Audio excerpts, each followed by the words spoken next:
राधा की बात सुनते ही टीना को भी याद आया कि उसके दादू के मरने के बाद जब लॉयर टीना से मिलने आया तो प्रॉपर्टीज की डॉक्यूमेंट्स के साथ ही एक लिफाफा भी दिया था जिसमें टीना के दादू का लेटर था और उसमें लिखा गया, डियर टीना, मुझे पता है तुम मुझसे गुस्सा हो सब बातों के लिए, लेकिन अपने 25th बर्थडे पे लॉयर से मिलना मत भूलना। तुम्हारे लिए एक सरप्राइज है बच्चा। मिस यू दादू। टीना ये लेटर की बात याद आते ही उसने मन में सोचा, ऐसा क्या सरप्राइज देने वाले हैं दादू मेरे 25th बर्थडे पर? प्रॉपर्टीज तो नहीं हो सकते। तो फिर? राधा ने जोर से टीना को भुलाया तो टीना का ध्यान टूटा और जल्दी में कहा, मुझे याद है राधा जी, आप जाकर मेरी नाश्ता तैयार कीजिए, मुझे ऑफिस निकलना है। लॉयर अवस्थी एक अधेड़ उम्र के आदमी जो टीना के पापा के बचपन का दोस्त था, इसलिए मिस्टर रायचंद को उन पर बहुत भरोसा था। सब कुछ उनके साथ डिस्कस करते थे, उसी तरह सरप्राइज वाली बात भी।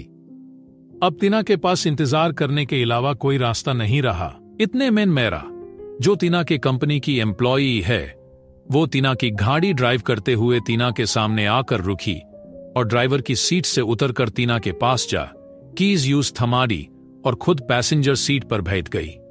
टीना की एक स्पोर्ट्स कार थी जिसमें सिर्फ 2 के लिए ही जगह होती है। दोनों ही ऑफिस पहुंच गए। दूसरी तरफ एक मोहल्ले में एक बढ़िया सा हैंडसम लड़का अपना सर्टिफिकेट्स की फाइल पकड़ घर से अपने बाइक पर निकाल गया। आज उसे 2 कंपनीज में इंटरव्यू के लिए जाना था। अपने गली से निकालते ही दूसरी गली के छोर पर उसे एक लड़की मिली जो खूबसूरत थी, 25 से 26 साल की होगी, लेकिन उस लड़के से थोड़ी कम ही थी खूबसूरती में। लड़के ने अपनी बाइक झटके से रोका और झूठ मूठ का गुस्सा दिखाते हुए कहा, मेघा, तेरी अचानक से बाइक के सामने आने वाली आदत अभी तक नहीं गई, बचपन से ऐसी ही है, एक दिन मुझे हार्ट अटैक दिलाकर ही मनोगी। मेघा ने खिलखिलाते हुए हंसा और उसके गले में अपनी बाहें डालते हुए कहा, हाँ, माई लव, माई लाइफ, इतना गुस्सा सेहत के लिए अच्छा नहीं। ये सुनते ही और मेघा के हरकत पर झेपते हुए कहा, दिमाग खराब है क्या? हम बीच सड़क पर खड़े हैं और तेरी हरकतें। छी। मेघा ने फिर से मुस्कुरा दिया और अपनी हथेली को हाँ के सामने करते हुए कहा, ये ले प्रसार, मुझे लगा मैं मिस कर दूंगी, इससे देने में तेरा इंटरव्यू अच्छा जाएगा, डोंट वरी, भगवान जी है ना, सब ठीक कर देंगे। ये सुन आहा निराशा में अपना सिर नीचे करते हुए कहा, भगवान जी को अगर ठीक करना ही होता तो पहले तेरा जॉब लगवा देता, मुझसे ज्यादा मार्क्स है तेरे, टैलेंटेड एंड इंटेलिजेंट भी हो, फिर भी अभी भी बिना क्लच वाली बाइक की तरह धक्के खा रही हो। मेघा ने एक बार फिर से थोड़ा सा मुस्कुरा कर बोली, शायद भगवान जी मेरा इम्तिहान ले रहे हैं, मेरा नहीं तो कम से कम तेरा ही जॉब लग जाएगा, ऑल द बेस्ट। ये सुन आहा ने हल्का सा मुस्कुराया और उसके सिर को सहलाया और वहां से चला गया। मेघा भी अपनी घर की तरफ चली गई। इस तरफ टीना ऑफिस पहुंच गई। अपने एम्प्लॉई मेरा को अपने कैबिन में भूला कर पूछी, मेरा, मेरे लिए कोई असिस्टेंट फाइनल हुआ? मेरा ने अपने हाथ पीछे की तरफ बांधते हुए सर नीचे झुका कर हल्के से सिर ना में हिला दिया। उसे देख टीना गुस्सा होते हुए अपने हाथ में पकाड़ा पेन नीचे जोर से फेंकते हुए पूछी, प्रॉब्लम क्या है? एक असिस्टेंट मेरे हिसाब से काम करने वाली नहीं मिली। क्या कर रहे हो तुम लोग? कल ही लास्ट डेट था इंटरव्यूज के लिए, जाकर सारे एप्लीकेशन फॉर्म्स मेरे कैबिन में रखवा दो, मैं खुद फाइनलाइज करूंगी। मेरा ने हल्के से अपना सर हान में हिला दिया और जेट स्पीड से वहां से चली गई।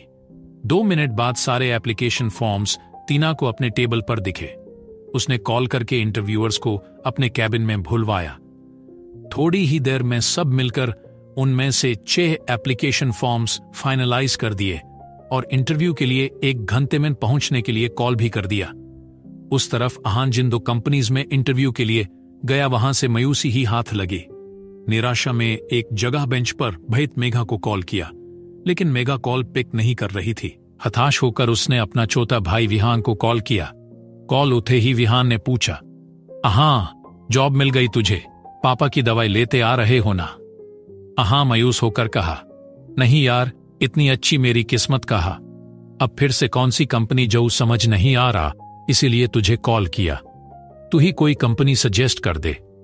विहान थोड़ा सोचते हुए कहा, कल थ्रोन ग्रुप में अप्लाई करने का लास्ट डेट था। अगर तुझे शॉर्ट लिस्ट किया होता तो अब तक तुझे कॉल आ जाता।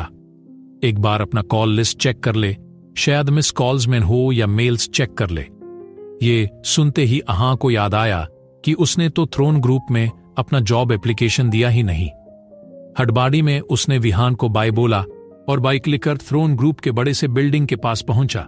लेकिन अब उन 6 लोगों की इंटरव्यू खत्म हो चुकी थी और टीना को कोई भी पसंद नहीं आया, न उनका कैरेक्टर न उनका शक्ल। अहान सिक्योरिटी के पास पहुंचा और उसे अंदर भेजने के लिए लगभग भीख मांगने लगा। अब तक ऑफिस का टाइम खत्म हो चुका तो टीना की कार वहां से निकालने वाली थी तो सिक्योरिटी ने गुस्से में कहा, अभी मैडम निकलेगी यहां से तो चले जा, यहां तुझे देखेगी तो मेरी नौकरी मुश्किल में पड़ सकती है, निकलो यहां से। अहां ने जब ये सुना तो उसके दिमाग में घंटी बजी। क्या करने वाला है अहां, जाने के लिए सुनते रहिए।